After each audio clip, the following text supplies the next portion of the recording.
There's this phrase I heard recently that really stuck with me. It says, where you place your attention is where you place your energy. It sounds simple, almost like a cliche you'd see on a coffee mug. But when you actually sit with it, it's terrifying. Because if that's true, then most of us are pouring our life force into things we actually hate. Our stress, our past, our frustrations. It is terrifying, but it's also the key to the cage. You're right, though. If your attention is on the person who cut you off in traffic, or that email from your boss, or a memory from 10 years ago that made you feel small, that is literally where your life force is going. You are giving your power away to that person or that circumstance. You are tying your vital energy to the past. And the question is, do you have enough energy left over to create a new future? Usually the answer is no. That's the kicker. We want to create a new life. We want the new job, the relationship, the health. But we're operating on an empty battery because we left all our energy in the past. But here's what I struggle with. Even when we know this, why is it so hard to stop? Why do we wake up and immediately start thinking about the same problems? Because it's biological. It's not just in your head in a metaphorical sense. It's in your hardware. Think about it. You wake up, you check your phone, you see a text, you remember you have to go to work, you remember your coworker who annoys you. Instantly, your brain is firing the same circuits it fired yesterday, and those circuits signal the body to produce the same chemicals, the same emotions. So by 8 o'clock a.m., I'm chemically the same person I was yesterday. Exactly. And your body is your unconscious mind. It doesn't know the difference between an actual experience and a thought. So if you wake up and start worrying, your body believes it's in a survival situation. It prepares for a threat. And if you do that for 10, 20 years, your body is addicted to those chemicals. You might say you want to be happy, but your body is actually craving the chemical rush of suffering or anxiety or victimization. You become addicted to the life you don't even like. That is a heavy realization. We are chemically addicted to our own misery because it's familiar. It's the known. And the unknown is scary. That's why change is so hard. The moment you decide to change, to stop complaining, to stop judging, to stop feeling like a victim, your body goes into withdrawal. It sends a signal to the brain, hey, we're not feeling that familiar guilt today. Something is wrong. So the brain starts generating thoughts to get you back to the old feeling. You're not good enough. Start tomorrow. This is too hard. If you listen to those thoughts, you fall back into the old self. So the real work is sitting in that fire. Sitting in the discomfort of the unknown and not reaching for the old program. That is the moment of greatness.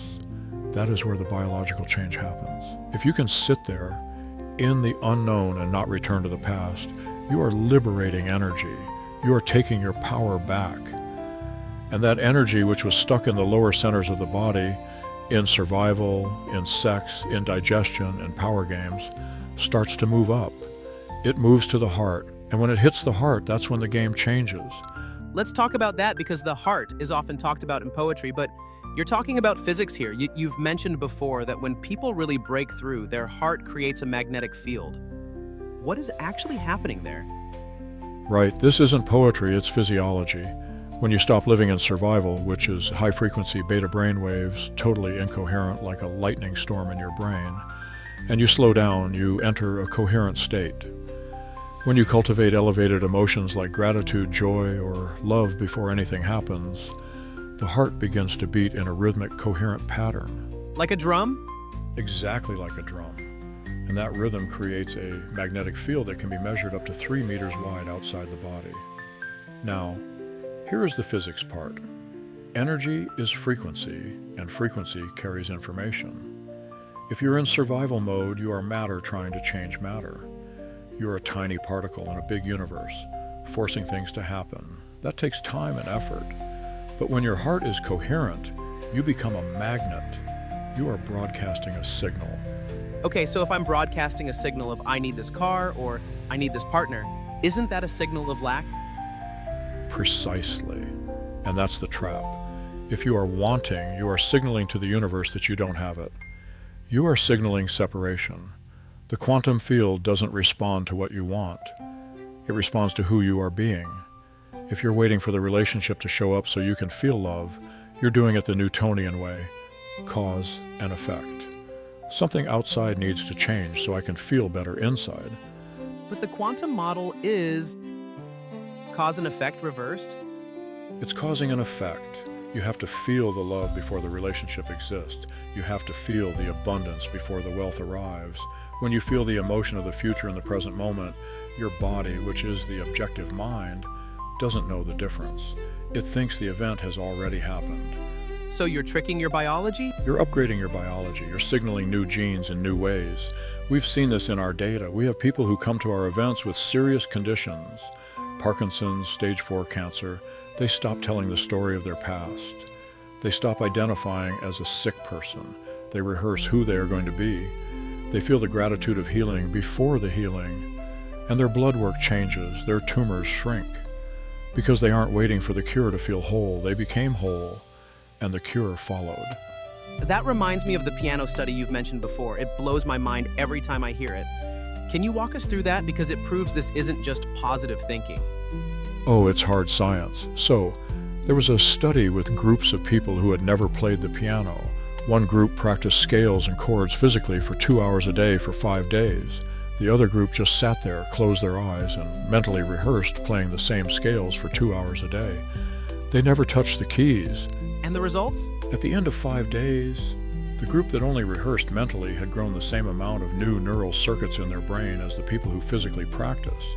If you put them in front of a piano, they could play the scales. Their brain looked like they had been playing for 5 days. That is wild. They primed the hardware without the physical experience. Exactly. Now take that a step further. There was another study on muscle strength. One group lifted weights, the other group just visualized lifting weights with emotional intensity, feeling the struggle, the strength. The visualizers increased their muscle strength by 0.5% in a few weeks. They never lifted a weight. So, if we can change our brain and our body just by thinking, why are we usually using that power to make ourselves sick? That's the million-dollar question. If you can turn on the stress response just by thinking about your problems, you can make yourself sick by thought alone. That's a fact. So, doesn't it make sense that if thought can make you sick, thought can also make you well? It makes perfect sense, yet it feels almost illegal to say it out loud in our current world. It sounds too easy or maybe too magical, but you're saying it requires a specific type of effort. It's not just sitting there hoping. You mentioned coherence, Sunday. What happens if someone tries to manifest this new life, but deep down they feel unworthy?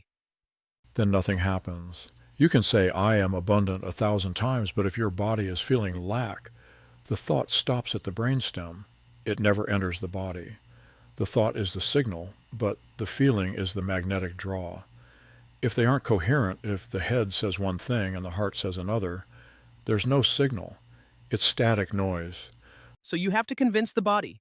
You have to condition the body. You have to practice feeling worthy until it becomes your new baseline. You know, we had a guy at one of our events. He had lost everything. Bankrupt, depressed, suicidal. He decided he wanted to be abundant, so he asked himself, how does an abundant person think? How do they act? And what did he do? He realized an abundant person doesn't hold on to things out of fear. An abundant person gives, so even with the little money he had, he started giving it away. He bought people dinner. He tipped huge amounts. He broke the pattern of lack. He forced his body to feel the emotion of, I have more than enough. That is incredibly risky from a logical perspective. From a Newtonian perspective, it's insanity. From a quantum perspective, it's genius, because he generated the frequency of abundance, and suddenly opportunities started dropping out of the sky, deals came through. He's now incredibly wealthy. But he'll tell you, the money was just the side effect. The real prize was who he became in the process. He overcame the old self. That distinction is vital. We chase the stuff, the car, the partner, the money, because we think the stuff will fix how we feel. But you're saying the stuff is just the side effect of fixing how we feel first. 100%. If you're chasing it, you are running away from the present moment. And the present moment is the only place where the quantum field exists. You can't create a new future while your energy is stuck in the past. You have to take your attention off your body, off the people, off the things, off the time.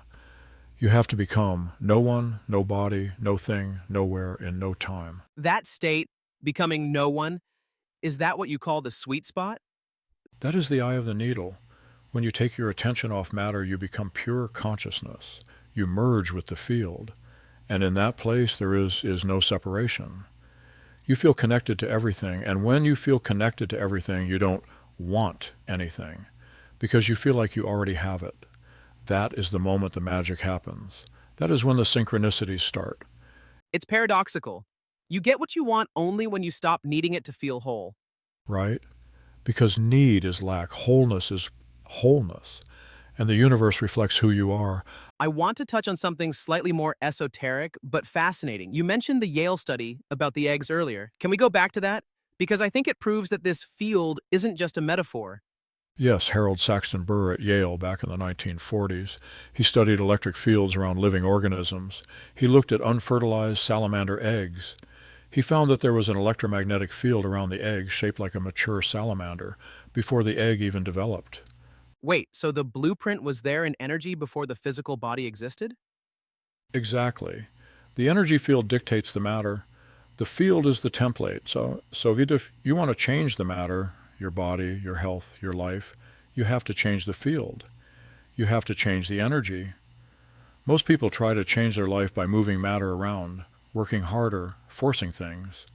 That's slow. If you change the energy, the matter follows. That changes the definition of healing completely. It's not fixing a broken part, it's correcting the blueprint. It's informing the system with new information. Disease is just a lowered frequency. It's incoherence. When you bring high-frequency energy, gratitude, love, awe into the body, you are literally rewriting the script. We've seen people heal from things that medical science says are impossible to heal. And it's not a miracle in the religious sense. It's just a law of nature we haven't fully accepted yet. It brings up the concept of worthiness again. I feel like that is the final gatekeeper for so many people. They understand the science, they do the meditation, but deep down there is a program running that says, I don't deserve this. Worthiness is a big one, but worthiness is just a belief. And a belief is just a thought you keep thinking. If you practice the feeling of worthiness, if you rehearse it, eventually the body accepts it as truth. You know, the universe only gives us what we think we are worthy of receiving. It's like the Roger Bannister effect, the 4-minute mile. Exactly. For centuries, people thought it was biologically impossible to run a mile in under 4 minutes. They thought the heart would explode. Then Roger Bannister did it. He broke the belief. And once he did it, within weeks, others did it. Why? Because the evidence was there. That's what we are trying to do with our community. When you see a stage 4 cancer patient stand on stage and say, I'm cancer-free, and they look just like you, same background, same problems, you can't say it's impossible anymore. You have to say, if they did it, I can do it. It becomes infectious. Health becomes as infectious as disease. That's the goal, to create a community where the new normal is the supernatural, where healing is normal, where the mystical is normal. So, for the person listening right now who feels stuck, who feels like their environment, their boss, their bank account, their health, is controlling them, what is the one shift they need to make today? They need to decide to stop being a victim. A victim says, I feel this way because of that person or that thing. That is giving your power away. A creator says, my environment does not control how I feel. I control how I feel. And if you can maintain a state of joy or gratitude even when you